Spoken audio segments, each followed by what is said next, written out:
একবার মাতা সরস্বতী ব্রহ্মদেবকে জিজ্ঞাসা করলেন, হে স্বামী, আপনি এই সমস্ত সৃষ্টি রচনা করেছেন। আপনি আপনার মন থেকে তথা শরীরের বিভিন্ন অঙ্গ থেকেও ঋষিমণির সৃষ্টি করেছেন। এছাড়াও অনেক উর্বশী, গন্ধর্ব, দেবতা এবং মানুষের সৃষ্টি আপনিই করেছেন। আপনি নারীদের সৌন্দর্য এবং চঞ্চলতা প্রদান করেছেন। কিন্তু হে প্রভু, কেবলমাত্র নারীদের মধ্যেই গর্ভের উৎপন্ন কেন হয়ে থাকে? সংসারে শুধুমাত্র নারীরাই কেন গর্ভবতী হয়ে থাকে? এর পেছনে কি কারণ রয়েছে? এই কষ্টকে শুধুমাত্র নারীদেরকেই কেন সহ্য করতে হয়? কৃপা করে আমাকে এর উত্তর দিন। তখন ব্রহ্মাজি বললেন, হে দেবী, আজ আপনি উচিত প্রশ্নই করেছেন।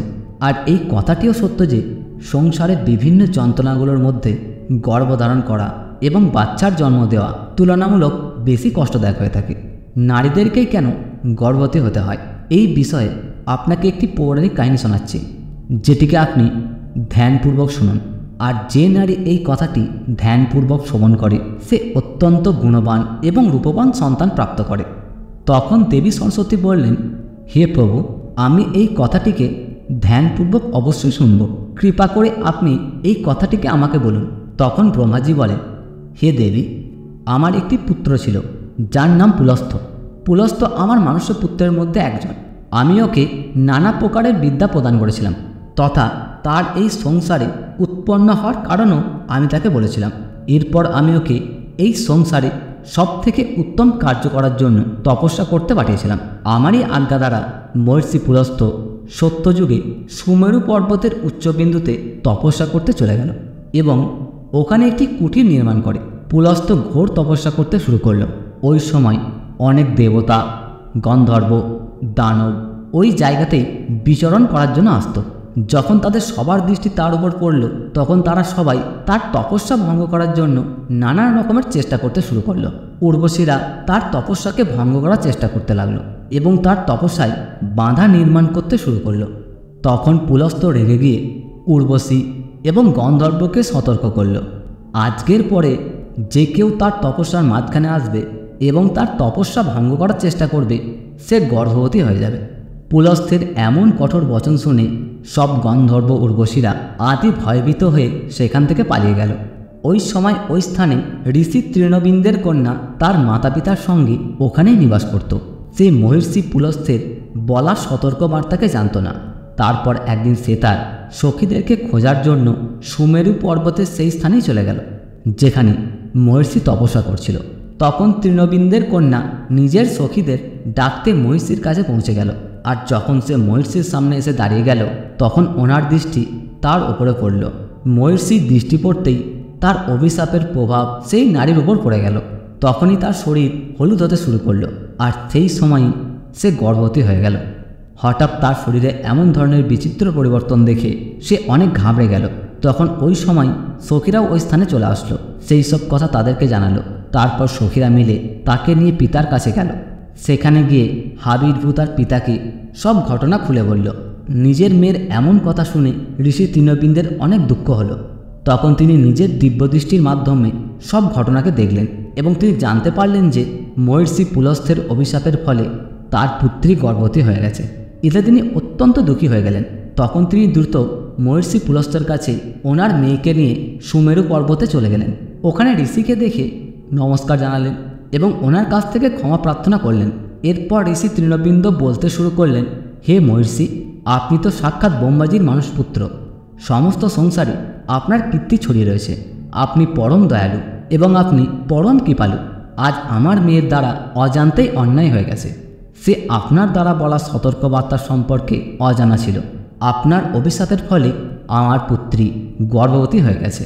আমার পুত্রী এই সংসারের সর্বপ্রথম নারী যে গর্ভবতী হয়েছে।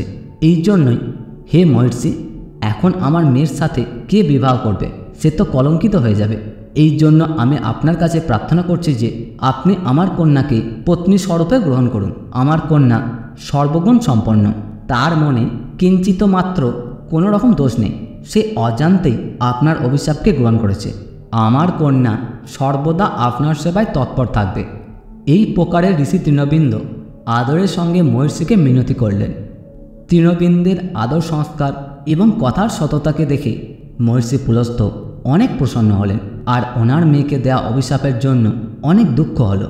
তখন তিনি ঋষি তৃণবিন্দুকে আশ্বাস দিয়ে বললেন, হে মুনিবর, আমি আপনার স্বস্তি থেকে অনেক বেশি প্রসন্ন। আমার অভিশাপের ফলে আপনার কন্যা গর্ভবতী হয়ে গেছে। এই জন্য আমি আপনার কন্যাকে স্ত্রীরূপে গ্রহণ করছি।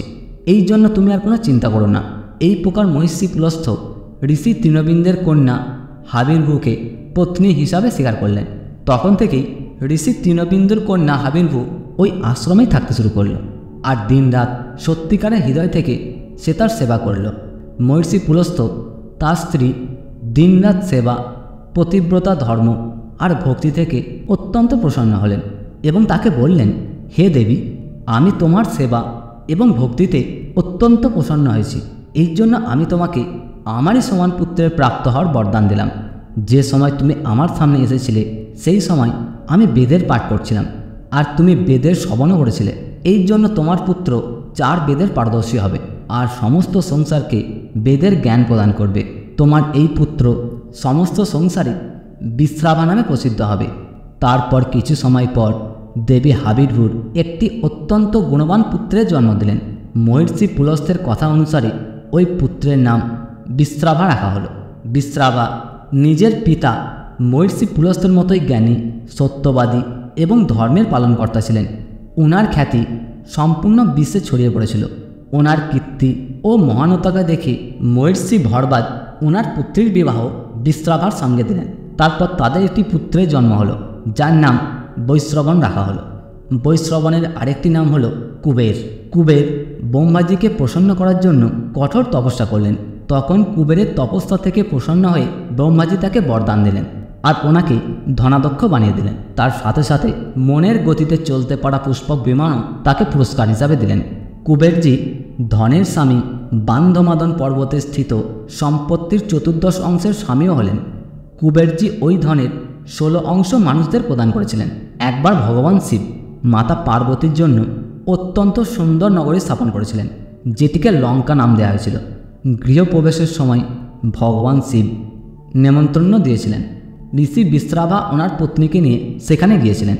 যখন ভগবান শিব ঋষি বিশ্রাভাকে দান চাওয়ার জন্য বললেন, তখন বিশ্রাভার দুষ্টু পত্নী ছল করে ওনাকে লঙ্কা চাওয়ার জন্য বাধ্য করেছিলেন। আর ভগবান শিব তো ভোলেনাথ, উনি ঋষি বিশ্রাভাকে লঙ্কা দান করে দিয়েছিলেন, যার ফলে মাতা পার্বতীর অনেক রাগ চলে আসে। আর উনি কৈকেয়ীকে শাপ দিয়ে বলেছিলেন, আজ তুমি আমার পতি থেকে যে সোনার লঙ্কা চেয়েছিল, একদিন সেই তোমার সোনার লঙ্কাকে জ্বালিয়ে ভস্ম করে দেবে। যার পরে মহর্ষি বিশ্রাভা ভগবান শিবের দ্বারা দান করা সোনার লঙ্কাকে তার পুত্র কুবেরকে প্রদান করেছিলেন। কিন্তু পরে কৈকেয়ীর পুত্র রাবণ তার থেকে সোনার লঙ্কা হরণ করে নিয়েছিলেন। এর পরবর্তী ক্রেতা যুগে ভগবান শিবের অবতার হনুমানজি সেই সোনার লঙ্কাকে জ্বালিয়ে ভস্ম করে দিয়েছিলেন।